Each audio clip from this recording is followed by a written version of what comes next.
And just so a little bit of background of what we're doing here today, my name is Tyler Mongan, and I'm the president of Haku Global. And just want to welcome you all to this third Fireside chat in a series that we're putting together around this topic of future intelligence leadership. And we've had a few other presentations. If you missed the first two talks, I did one on kind of an overview of future intelligence leadership, what that means. And then we had Command Master Chief Armand Owens. He gave a talk on optimizing the inner context for advanced future readiness. And if you are interested in seeing these talks and you haven't seen them, they're in our LinkedIn group, and I'll make sure that you have a post about that sent to you. But it's Haku Global Leaders is our LinkedIn group. And today's Fireside Chat speaker is Bill Genovese. And Bill has a long background in strategy and finance.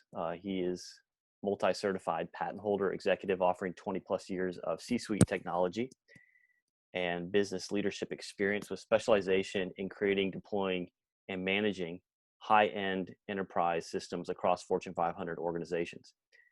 His professional history includes tenures with newly formed startups and high-profile financial services and technology corporations such as IBM and KPMG.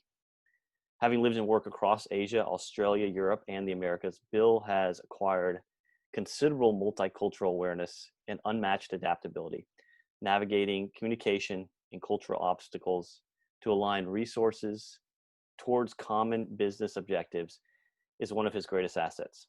So Bill is currently the CTO of Standard Health, and executive board director, advisor, and consultant for a number of companies, including Haku Global. So we're excited to have Bill here today talk about leadership risk readiness inside out and outside in. And I think Bill will be framing this discussion around risk in financial markets, if that's correct. But I think this thinking applies to many different market segments. So I'm going to turn this over to Bill, and he's going to share his presentation on PowerPoint, and then we're going to do a little bit of Q&A with Bill after the presentation.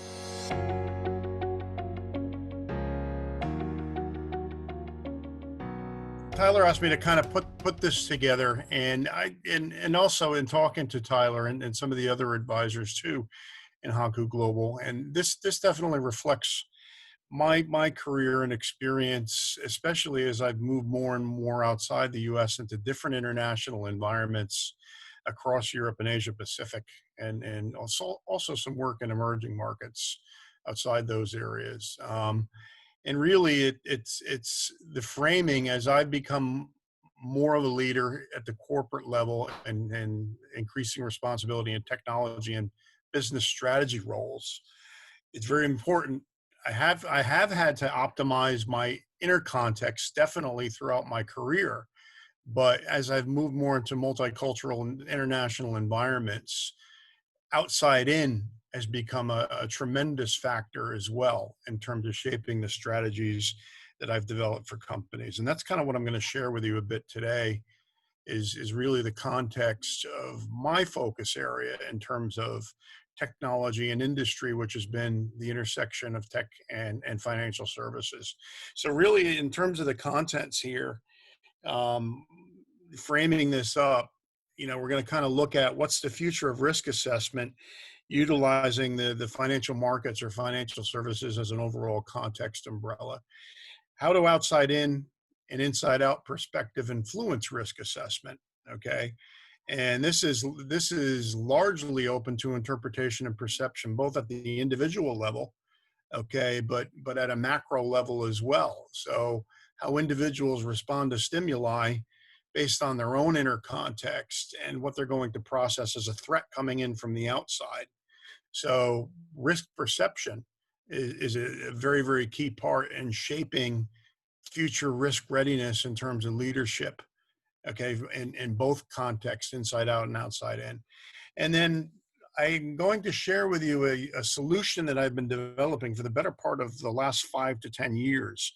I've done work in some major banks in terms of Basel II compliance, which is looking at three-dimensional correlated risk from a market, operational, and credit risk perspective.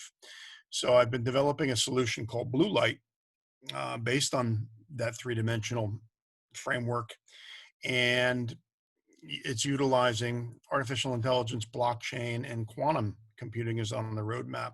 So this would be a potential solution, okay, to kind of prepare leaders in terms of risk readiness from both an inside out perspective, from inside their organizations, their own self optimized in their own inner context, to outside in.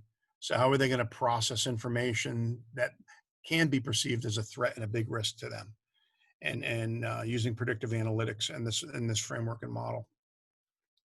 So if we kind of look at, we kind of look at the state of the industry here, um, looking at some real high level macro trends, okay, from a credit risk, market risk, and operational risk perspective, and that is the Basel framework, the Basel Accord, okay, the central bank of central banks, BIS, Banking and International Settlements, has put this forth.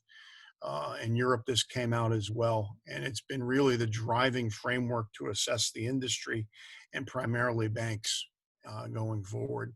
Now, you can kind of see some of the impacts or compounded risk across multiple risk vectors here that I've just mentioned, simplifying it in terms of the Basel framework. So you kind of have gray and black and white swans. These terms will come up throughout the presentation. They're not all high impact events, okay, but they could shift and create impacts to the industry, which can exponentially scale and increase. So right now you have the traditional industry being bombarded by disruptors, big tech companies, Amazon, Google, Facebook, so on and so forth. And what that's doing is it's changing consumer behavior, okay? Not only how they think internally themselves and what they expect from financial institutions, but now they're getting it faster, cheaper, better 24/7. So 50% of the customers will give their traditional bank only 2 chances to fail before considering a change in banks or even a shift to a non-traditional financial service provider. So changing customer behavior based on outside and inside influences, outside to change kind of our behavior and what we expect and when. We expect it now, anytime, any place, anywhere. The middle impact, okay, is not going away. I mean, the cybersecurity attacks are 93% still focused on the finance sector as an industry, okay? So this is still an example of a big trend in an operational market and credit risk across the board. And then you have, the explosion of data, okay? Global trading systems are under extreme stress, handling billions of market data messages every day, 25 billion. So just an example at a high level, multiple contexts, multiple dimensions of what's facing the industry in context to these 3 separate areas of risk. What this is lending itself to is how do you assess risk for a financial institution, okay, or the industry overall? And there's a need to kind of change the measurement mousetrap, because the size of the bank, okay, and traditionally that's been assets under management, uh, lends itself to a rating in terms of how risky the bank may be, how big it is. So that's no longer sufficient. Okay, and an alternative approach has come out now, okay, called GSIBs, Global System Interconnected Banks, how globally interconnected they are, okay, from an interconnectedness perspective, substitutability, complexity, cross-jurisdictional activity, okay? So it's shifting now in terms of a risk measurement to a total exposure, not just assets. Okay, and Jamie Dimon from JP Morgan Chase. Jamie's a very famous CEO of JP Morgan, one of the biggest banks in the world, has gone on record and said, I can't be held accountable for financial products that are outside the traditional industry walls. Okay, and that kind of lends itself into the alternative approach that's being brought to the forefront now. Okay, in the sense that there's new products being introduced by non-traditional entrants in, and they're interconnected with the traditional market economy and system. Okay. And so here you have no longer an isolated industry or bank, but it's also now being influenced by outside big tech companies and startups. So what is a black swan? Okay, we get into this discussion here a bit. Famous author Nassim Nicholas Taleb put out a book, a series of books, Black Swan, Anti-Fragile, and Fooled by Randomness. Okay, and he goes into the concept of explaining black swan events, which are random, extremely difficult to predict, and occurs very unexpectedly. Very huge impact. Okay, and they're also sometimes referred to as a HILF, high impact, low frequency event. So they don't come around too much. Once every year, 100-year storms. Like Hurricane Sandy barreling up the East Coast some years back. Okay, on Wall Street in New York City, the tri-state area, pretty much in a direct hit. Okay, and Wall Street's flooded. So it doesn't happen too often, but there's a confluence of risk correlated events, market, credit, and operational risk that occurred due to this black swan event. And there's some others. There's the 2001 dot-com bubble, 9/11 attacks, Brexit to a certain degree, financial crash in 2008. So number of events that are huge impact and are unexpected and don't come around that much. So a lot of research on this by the industry itself. Barclays has put out a piece here that I provided as a reference point. You can have these slides too, by the way. There's a lot of references in here looking at black and gray swans and even white swans. But the thing is to predict these. Okay, you need to kind of look at it, and nobody really has nailed this down. This dilemma. Okay, looking at historical events, not only from an individual dimensional perspective. Okay, which many times is influenced by an optimization of inner context or inside out, because the institution wants to focus on the area of highest exposure in their view. Okay, but what they're leaving out of the equation is the outside in perspective, which is the correlation of the other dimensions of risk. So they may be focused on their reserves. Okay, if they get hit due to a black swan event, do they have the reserves to protect their shareholders, their deposits in the bank? Okay, so they'll focus on credit first and foremost. Okay, credit risk. But they're not looking maybe so much due to the black swan event affecting the overall market, which is more of an outside-in approach. Okay, and then you also have, to some degree, operational risk, but on a new classification framework where the bank or the institution is now rated on how interconnected it is to other entrants in the ecosystem. Well, that's not only their own inner operational risk, it's the ecosystem operational risk. Okay, so very important in terms of looking at exposures that these are correlated, but once again, nobody has nailed this dilemma from a predictive analytics perspective yet. I put another reference on the bottom here, really great movie if you haven't seen it, called Money Monster with George Clooney. If you're familiar with the character, well, he is a character, but he's real life. Kramer on CNN. He picks stocks, and the movie Money Monster is kind of patterned after his persona. George Clooney is Kramer, and the difference though is George in the movie never loses on his bets and picks. And a gentleman comes on the air one day, middle-class gentleman, maybe a little bit lower middle class, with a shotgun, and he bet everything on the ranch based on what George told him to do in terms of a stock pick. Okay, and he lost everything. So he comes on the air and he threatens to kill George live on his show. And it turns out that George is really, obviously, he wants to get to the bottom of this because he doesn't lose. Okay, and he first points the finger at the algorithm company and developer in Japan that developed the algorithm for the fund of funds or the hedge fund that he's been advising people on the air about. And obviously, it turns out, nope, the algorithm's fine. They test everything. It did exactly what it's supposed to do. Turns out that the event that was triggering the massive loss for the investors was being driven by the hedge fund owner, okay, or president of the company, and he was jerry rigging a election in an African commodity-based country. Okay, so swing an election in his favor so he can short sell a position on commodities in the hedge fund, okay, and make a huge, massive profit, okay, at the expense of all the shareholders, okay, and investors. And that's exactly what happened.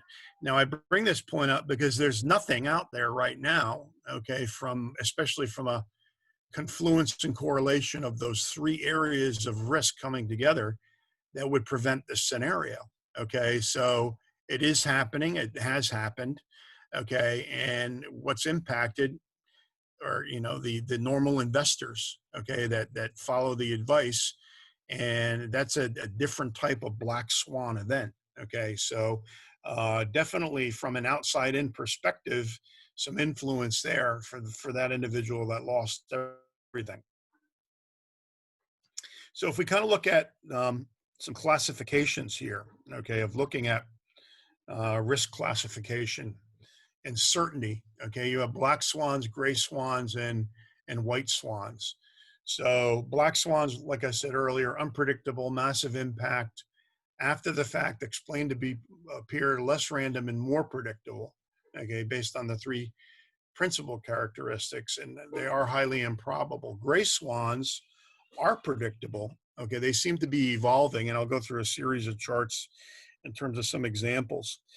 The impact can easily cascade and grow. Okay, and after the fact, shifts focus to errors in judgment or some other human form of causation. There seems to be some type of scapegoat in some cases that may or may not be accurate. A white swan event is high certainty, impact is easily estimated, and after the fact explanation shifts the focus to errors in judgment or once again, some other human form of causation. So what gets most of the discussion, okay, in terms of risk management organizations, enterprises, individual companies, but also, at the government level and countries, macroeconomic and politics situations are black swans. Now we move kind of into a new dynamic, which is really being framed or affected by technology and influenced by technology. Digitalization, mobile technology, advanced analytics, AI ecosystems. Okay. This is all changing where the boundaries of the financial institution typically ends and where they stop engaging with the customer. It's becoming very, very fluid in terms of an ecosystem right now, or a liquid ecosystem. So, but however, internally, a lot of the systems have not changed within the four walls of the financial institution. So we're looking at these as kind of gray swans because the expectation of the consumer, fueled by outside technology changes and emerging tech, is influencing and changing how the traditional financial institution will deliver against those. Okay, so these can become black swans, but right now, a few of them are kind of structured in terms of what's called a gray swan. Okay, and will they turn into a black swan, or can some of these risks be mitigated in time through technology changes and strategy changes, pivoting?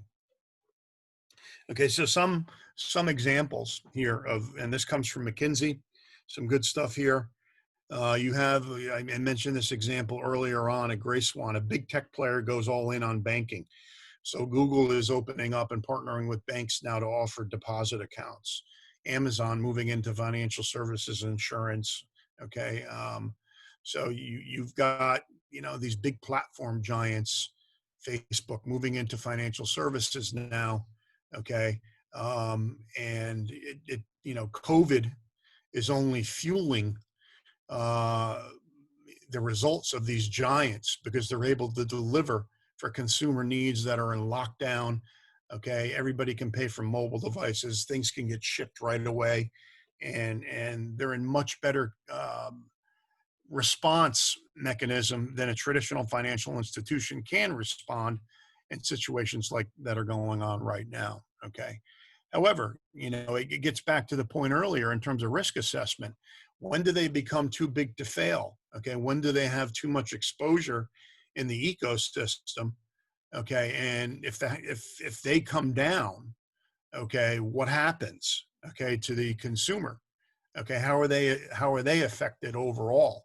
Okay, so a lot of exposure in one place in terms of these giants moving into a new industry vertical as financial services. Another example is an extreme geopolitical event. We all know what's going on right now. US-China trade war, Brexit. Okay, where are global supply chains going to wind up? Are there going to be some walled gardens? There's a lot of discussion going on between the US and China now in terms of medical and pharmaceutical, heavy exposure all on the China side.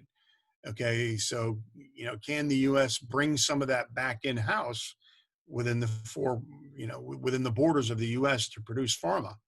Okay, and not rely on base foundational compounds from China. Okay, and number of examples across many industry vectors. Okay, so this is probably the gray swan, from an outside in perspective, that's keeping CEOs up most at night. Okay, because everything going on right now, and you're also factoring in COVID, which is not mentioned on this chart in terms of signs of acceleration, but that's propagating everything else that's in the signs of acceleration. Okay, and it's making things even more chaotic. Okay, so definitely this type of gray swan geopolitical event categorization is probably the one that's moving closer, or can potentially move closer to a black swan classification. This hasn't happened yet entirely. Okay, there's been a number of incidents where it's been very close. Okay, but a very large scale apocalyptic cyber attack. Okay, that takes down a power grid, as an example. Okay, there's been a number, on a regional level or within some countries that have been impacted. Okay, but it's merit of notating, definitely, because it is a gray swan now, and they are becoming over time bigger and bigger and creating more impact. Okay, so definitely a gray swan to keep an eye on. Okay, and one that, from an inside out perspective, it's very hard to have a risk posture to prevent something like this. Okay, because when this does happen, it's at a macro level, and your enterprise is going to be impacted, and you're not going to be able to be prepared unless you're having an outside in perspective to combine with the inside out perspective. Okay, because it's going to affect at a macro level how things are impacting you internally. Interesting one here. It's kind of titled "The Good Bank Moves the Goalpost." Okay, so here we're kind of seeing, activist stakeholders and shareholders pushing corporations to be more environmentally friendly or sustainable, ESG initiatives in terms of investing. Okay, and this is kind of putting pressure on some industries, and specifically in financial services, banks, okay, to get more sustainable in terms of where their investments are going. Okay, there was a little bit of noise, from some banks are being too focused on the big oil industry, okay, in terms of where their investments are. Okay, and there's been pushback from activist stakeholders there. So this is one to kind of watch, maybe not as critical, okay, from an inside out and outside in perspective in relation to the other examples that I mentioned. But it does come on to the radar here, primarily because of climate change and sustainability. Okay, and where the investment's going from the industry in that regard. Okay. And then the net impact being, well, if there's enough pushback from activist stakeholders and shareholders, that can impact some of the big players if they're not responding to the sustainability needs of consumers and those that are buying products from them. Regulation changes. Okay. So this is an interesting area, and I get this question a lot, especially in context of China. Okay, and the big giants over here that are moving at lightning speed in terms of innovation. Alibaba and Tencent are two of the big platform players. My former employer recently, Huawei as well. Okay, however, the stopping point, okay, is regulations across the world, okay, which are not consistent, which are not standardized. You have PSD2 and GDPR in Europe, okay, so data privacy regulations, okay, that do not jive necessarily or reconcile or correlate necessarily with the same regulations that are occurring in China. So this is getting in the way of total, for lack of a better term or terms, getting in the way of total domination from Western companies moving into Asia and vice versa. Okay. And here's where you're kind of getting into some splintered ecosystems, okay, where these giant platform players cannot necessarily just roll out across the world to every region, okay, because new regulations are supercharging and creating customer churn in many of these environments. Okay, so regulatory backdrops are affecting leadership perspectives from an inside out and outside in perspective, especially those that have global ambitions to scale and move outside their home regions and countries. So that's what you're kind of seeing in China a bit right now is you're seeing a bit of scaling back, okay, with the China-U.S. trade war and China and Europe to a certain extent, where some of those ambitions to go global may be scaled back and may be focused on within Asia or China only more in terms of a new strategy. Now, we have the faith in the industry of the central banks, okay, or the regulators, the supervisory agencies. This came out of a BIS report. So the BIS, once again, Bank of International Settlements, is the central bank of central banks. So it governs the central banks, okay, in terms of innovation, supervisory policy, and regulatory changes. And the category here for monitoring, governing, and maintaining risk posture at the central bank level or the supervisory regulatory agencies is called SupTech, SUPTECH, or supervisory tech. And I thought this was very, very illuminating because here you have a number of regulatory concerns, okay, at a macro level, and then that will obviously impact individual consumers and their institutions that they bank with.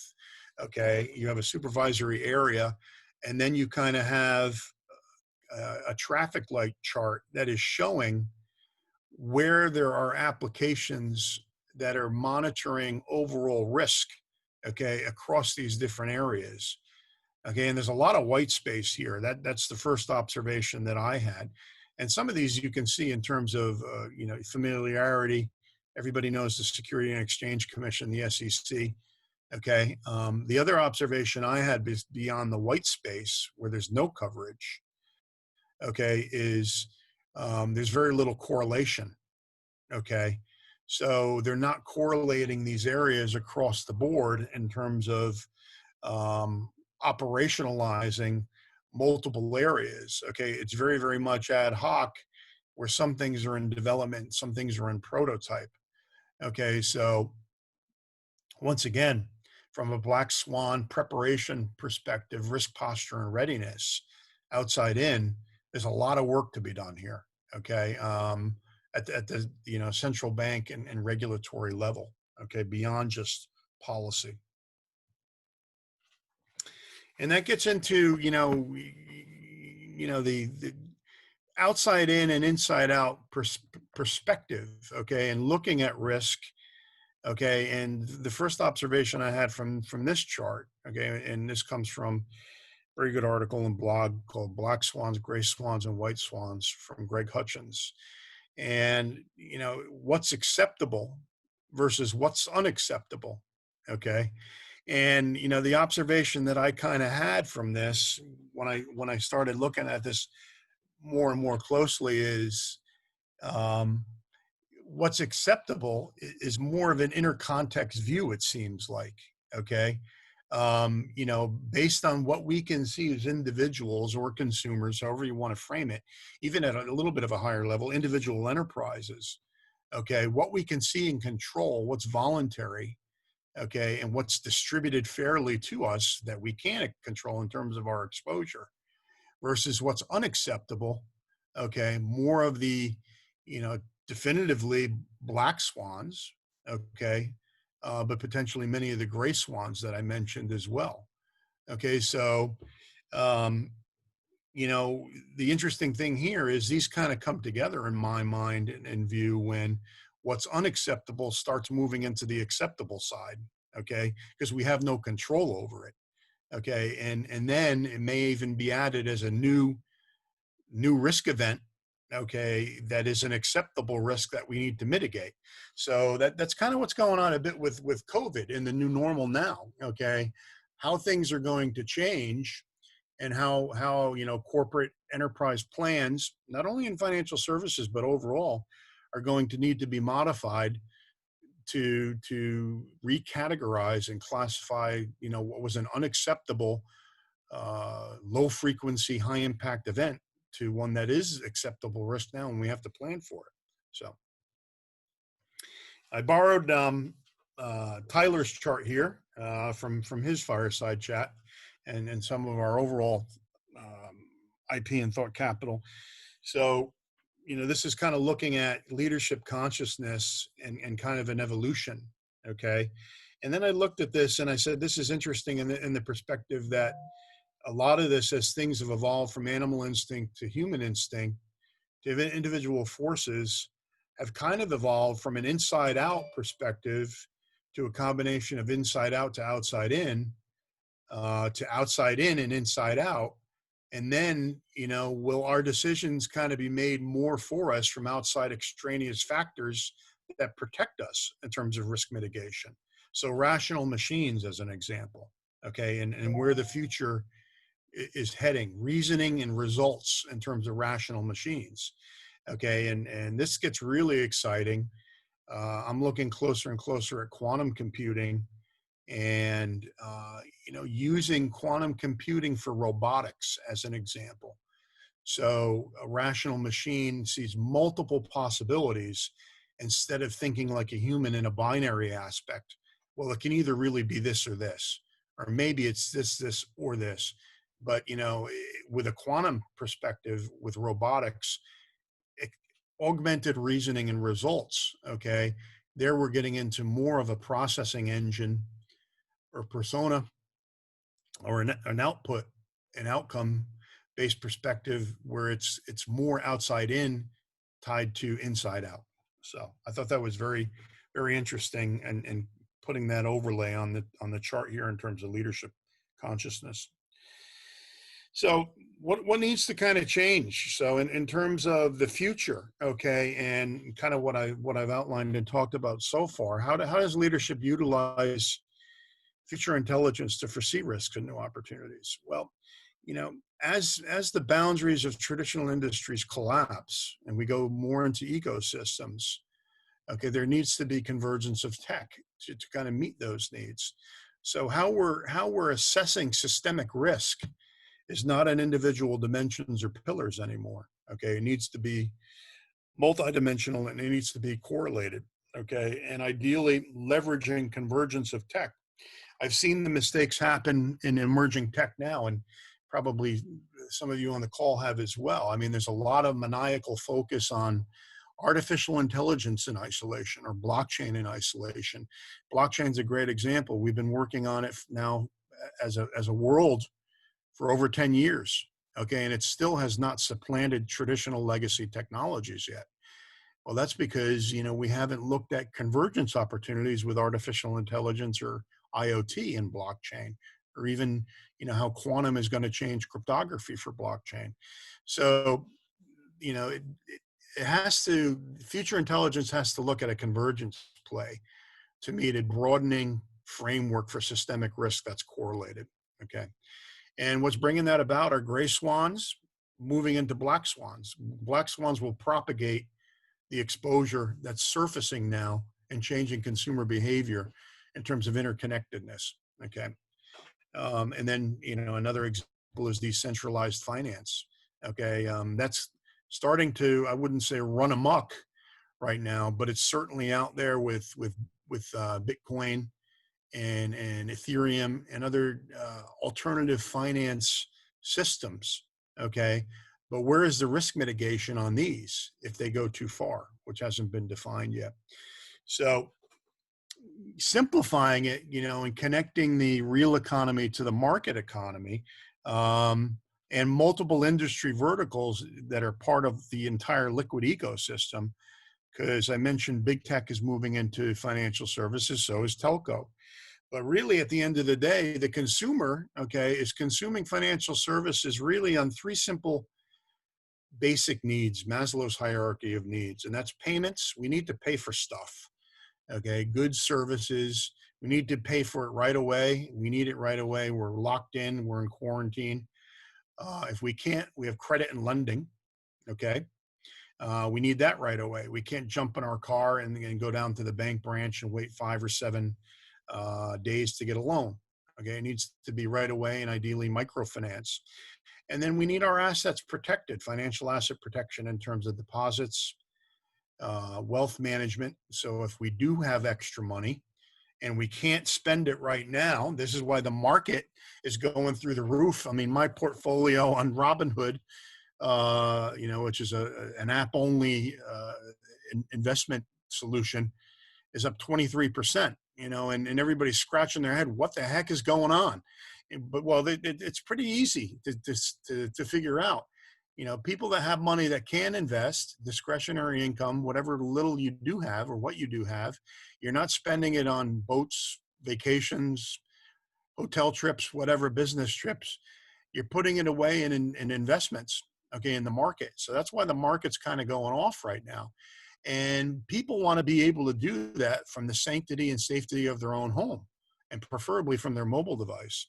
So, these kind of come together, the three basic needs, okay, and they're coming together across multiple industry platforms. So once again, it's an outside in, inside out perspective, very, very critical in terms of connection between the real economy and consumers and the traditional economy, the banks and the markets. Okay, but if it's broken down in context to those three basic needs, okay, and mitigating risk for those, it's an easier explanation to get to. So one example too, I found this kind of useful, is what's called a prioritization framework, inside and outside prioritization framework, signals and trends. So looking at it from a macro perspective, okay, gray and black swans, what should be monitored? Okay, and then how do you execute and frame up your individual, perhaps inside out, decision criteria? Okay, what are you going to change about operations based on what you're monitoring at a macro level? Okay, and then it drills further down into a timeliness perspective, short term versus longer term, maybe a year out, okay, and how that can impact you, okay, what you're going to do shorter term, okay, and what needs to be revised perhaps on a quarterly basis, okay. So looking at it more from a enterprise, impacted inside from an outside macro level gray and black swan perspective, kind of a simplified framework. So I mentioned earlier, the solution that I've been toying around with. I was on a very large engagement with IBM when I was with IBM for Wachovia Bank, who I used to work for previously too. And the bank decided they were going to spend quite a bit of money working with IBM, SAS, Teradata, and a number of other vendors on putting in an enterprise risk management warehouse. Okay, normally these are, initiatives that are kind of put in for the guys, the actuaries that do the risk reserves. Okay, and they typically use tooling on their own desktop, and they own and generate the models. But once in a while, a bank sees this as an opportunity to get a correlated view or a better view from a customer perspective where the risk is.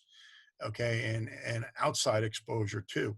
So since undertaking that program and that project, this kept me up at night for the last 8 to 10 years. I did this project right at the height of the financial crisis, or when it was starting to break, 2007, 2008, Lehman Brothers. And Wachovia was always a bank that was very strong balance sheet, very traditional conservative Southern bank in the US. Okay, very little controversy. Wells Fargo is a bit of a different story, a different beast. Okay, after they merged, but Wachovia spent the money and they put in this warehouse with the tooling. But once again, they could not really nail down the correlation aspect between the three pillars. So that kind of stuck with me over the years, and I saw this play out time and time again through Black and Gray Swan events. And each time it played out, there were exposures. Okay, okay, well, maybe credit risk was identified, or market and credit, but operational risk was upside down. Okay, at a macro level, nobody was prepared. So um, I've come up with this idea. I've had to run at this a couple of times with different working groups, and I'm still going to go forward with this. And I'm looking for partners as well as investors. And the thing is it's a platform that I want to build utilizing artificial intelligence, um, blockchain, and potentially quantum computing. And the secret area, or getting to the correlation engine, okay, in terms of the data, we'll be using what's called the network open system interconnect reference model. Okay, and I'll go into that in a minute. But that really is covering, okay, in its entirety, okay, what we do as humans and what corporations do, because it's a 7-layer reference model of network data. Okay, from an outside in perspective, outside the firewalls of an institution to within inside the firewalls of the institution. Okay, and there's a number of areas that companies and our world have made a run at this. COVID, for example, using GIS and mobile data, okay, and tracing people. Well, that's one aspect of it. Okay, that would be one layer that can be layered into this to predict where outbreaks are going to occur. That would feed into the rest of the layers, and the model can be weighted and rated in terms of risk events based on what's in each layer. Okay, so that's kind of where I want to head with this. So the solution is going to produce, or ideally produce, core risk information, okay, in terms of market credit and operational risk. And the why is to provide predictive insights for global events for proactive Black and Gray Swan remediation. So corporations, individuals, we can all be more prepared for less disruption going on. And the how to get there, like I said, the model will be built on, in the repository, the risk event catalog, ideally should be built on the OSI model construct. Technology would use machine learning, so unsupervised, to detect what transactions are occurring at those 7 layers, okay, outside the 4 walls of an enterprise to inside, okay. Once AI picks up on those transactions that occur hypothetically 6 months before the event, 3 months before the event, during the event, then post-event, that becomes supervised and a pattern emerges, and that gets cataloged as the risk event. So you can see what's going on, what people are doing on their mobile phones. Are they taking out more loans? is sentiment analysis, Twitter feeds. Are they feeling chaos? Okay, and what's going on 30, 60 days before the event, during the event, post event. Okay, and then reinforcement over time. Reinforcement kind of comes in once the event is categorized and characterized. It can get codified on a blockchain. Okay, so we know from past events these are the transactions that are occurring. Okay, we can learn from those through supervised learning. It's reinforced and it's put on a blockchain and added to the catalog. Going forward, a new risk event comes up like COVID, which we haven't seen since the Spanish flu. Then AI goes out and scans the networks and looks for new types of transactions that are exponentially scaling based on each of the 7 layers. Okay. Um, Quantum comes in really for the risk probability and optimization aspects down the road. Okay, so it provides beyond classical computing, quicker answers, more outcomes in terms of risk probability. Okay, if you have God forbid, we haven't seen this in our lifetimes, but what if you have 2 Black Swan events hit us at the same time? Nothing can calculate and prevent and predict what's going to go on there. So you have COVID going on, and I just read an article. Well, we're going to have an asteroid come pretty close to us coming up in the next few months. So an asteroid hit and COVID. So this is where we're going to need a higher solution in terms of compute. So looking at quantum. And then once again, this is an example of what the OSI model looks like. Okay, so some of this is within the corporation's 4 walls. Some of it's outside, sentiment analysis, mobile data.